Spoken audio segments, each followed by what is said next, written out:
Hey friends, wanted to wish you all a very happy spring.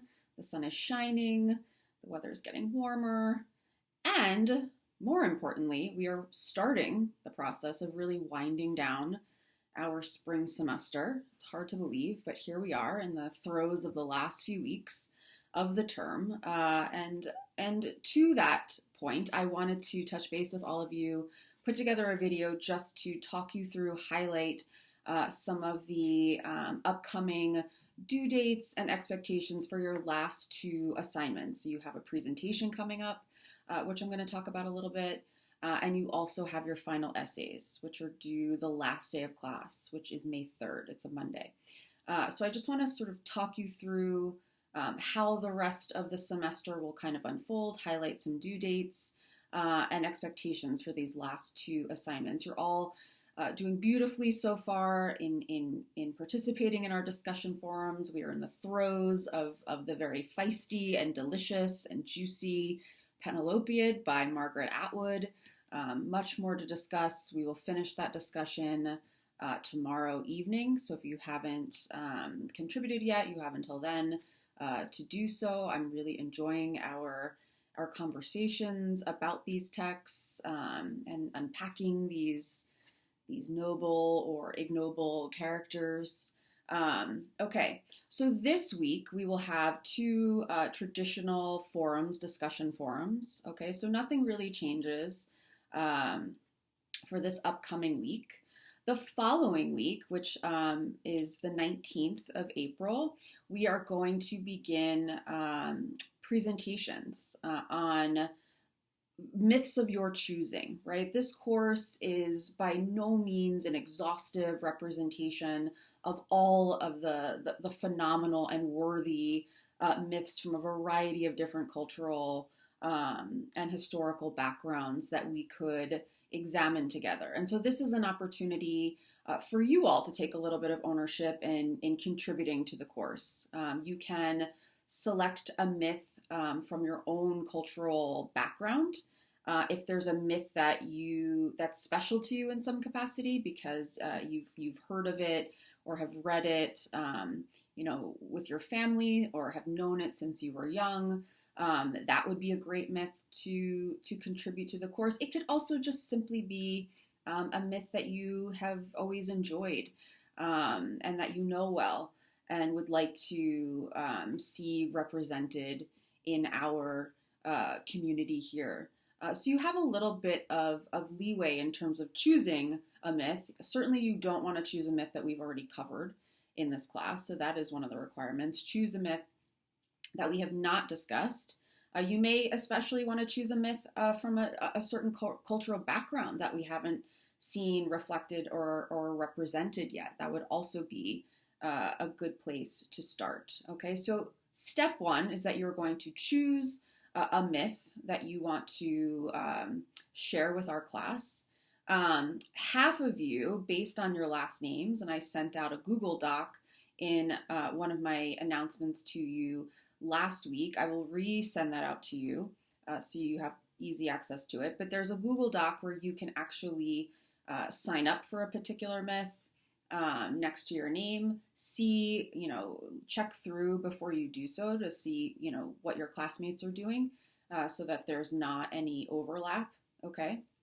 So you want to go on to the Google Doc and do that, choose your myth, make sure that you note it in the Google Doc so that we're keeping track, and also take a look at when you're going to be presenting. The first half of the class, you're going to be posting your presentations on the 19th, and we'll run a typical, we'll call it a presentations forum, but it will essentially be a discussions forum for the first half of the week, so through Wednesday. And then the second half of the class, you'll be posting on Thursday morning, okay? And we will run our forum as we typically do through Sunday of that week. So the 19th to the 25th, that is our presentations week. Again, check out the Google Docs, see which day you're going to be posting. And also make sure that you sign up for a myth. So there's 3 parts to this assignment. Step 1, choose a myth and share it with the class. You can upload a PDF to our presentations forum. You can provide a link online if it has the complete version of the myth. You do want to keep in mind that, many of the myths that we've been reading with the exception of some of these larger heroic epics, are relatively short. So, be mindful of that when you're sharing your myth. We are all going to be reading these myths, so we want to keep brevity in mind. So, step one is to upload, share the actual text of your myth. And the second piece is a sort of presentation piece in which you can record a 5 to 7 minute video presenting your myth to the class. If there's a known author, obviously you'd want to share that. If there are known origins on when this myth was written, sometimes there won't be, but sometimes there will be, or there'll be estimations of when a myth can be sort of dated to.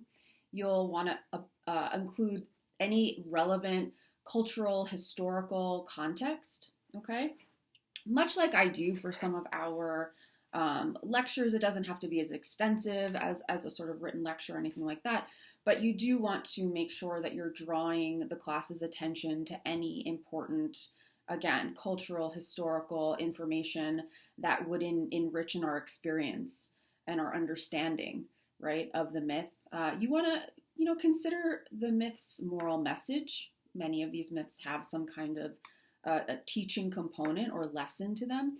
So what is this myth's moral component or lesson in your estimation? What's the myth's current use value? Why is this myth still in circulation? What does it, how does it comment on contemporary culture in some way? How does it allow us to re-examine certain phenomena or themes or age-old issues that we as human beings have been having to confront since the dawn of time? So these are some of the things that you may want to cover in your presentation. If you cannot record a video, that is fine. You can upload 2 to 3 paragraphs, write us a little mini sort of essay covering all of these same points. So you're going to upload your presentation, preferably as a video, if not as some kind of supplemental essay, we'll call it. You're going to do both of those things, and then you are going to comment, as we normally do in a forum, on at least two of your fellow classmates' presentations. You can ask a question. You can make a connection to the myth that you are sharing, or make a connection to one of the other myths that we've read this semester. So you want to provide some kind of commentary, some kind of feedback to at least 2 of your fellow classmates, and you'll do that for both of the forums. So even if you're presenting in one forum, let's say on the 19th, you're going to also be responding to 2 of your fellow peers, and then you would also respond to the students presenting in the second half of the week as well. Okay, so this is not meant to be a scary assignment. This is not meant to be entirely overwhelming. This is really meant to be a chance for you to share with us and with me, a story, a myth that means something to you, or that you have a connection to, or that you simply just think is cool and enjoy and think would add some real sort of value to our course as a whole. Okay, so I'm excited for these myths. I'm excited for these presentations. I'm eager to see what you guys decide to focus on and choose. I'm already excited about some of the myths that you guys have chosen. We have some really interesting myths coming down the pipe based on the Google Doc. So again, get on the Google Doc and choose your myth if you haven't already, just so that we don't have any overlaps. Okay. So that's the presentation. 19th to the 25th will be a presentation week. The following week, okay, begins our writing week, our prep week for our final essays, which again are due on May 3rd. That's the last day of class. Okay.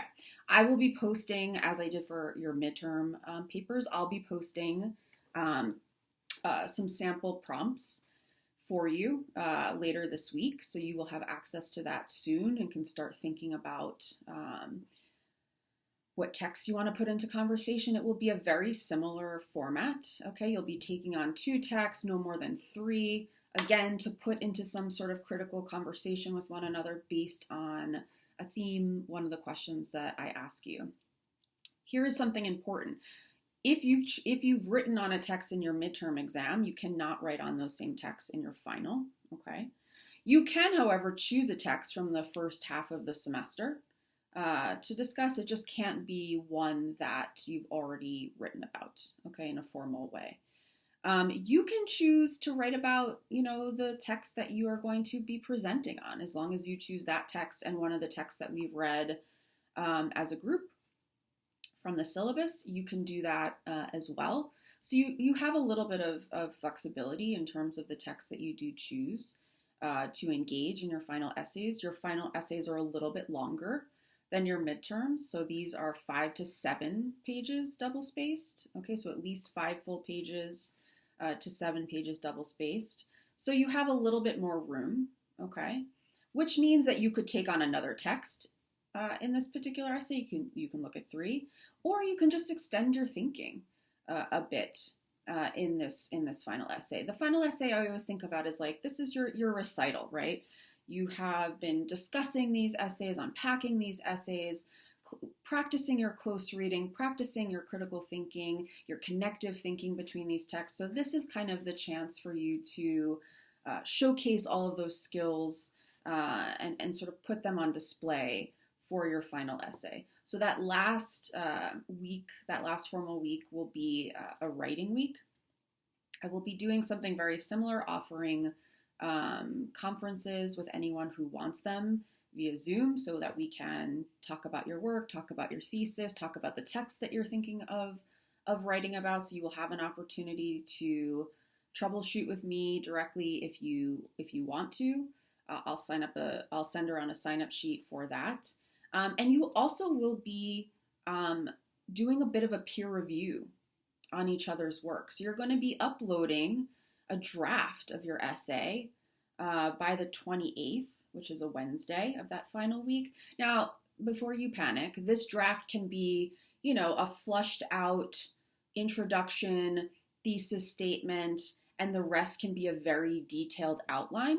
That means topic sentences. That means, probably some quotes that you've pulled out that you're thinking of using as a sort of backbone for your body paragraphs.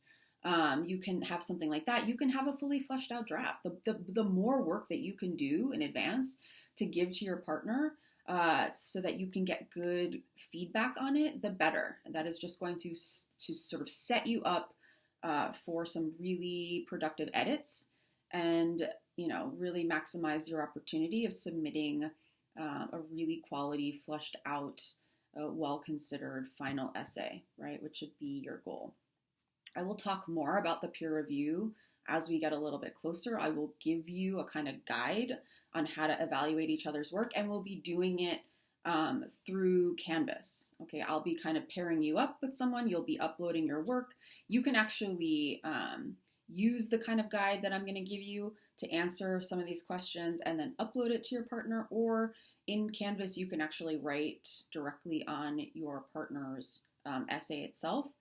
So you can do it either way. I know this sounds a little bit exposy, and some of you are dying inside. I can tell, I know, but you have to trust me on this. Writing, as I've said, it doesn't happen overnight, or it shouldn't. Sometimes it does, it shouldn't.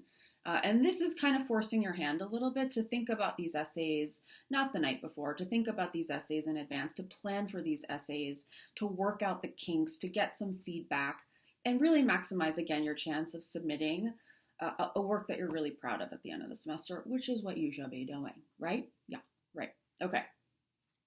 So that's sort of the rundown of the last few weeks. I want to mention one extra thing.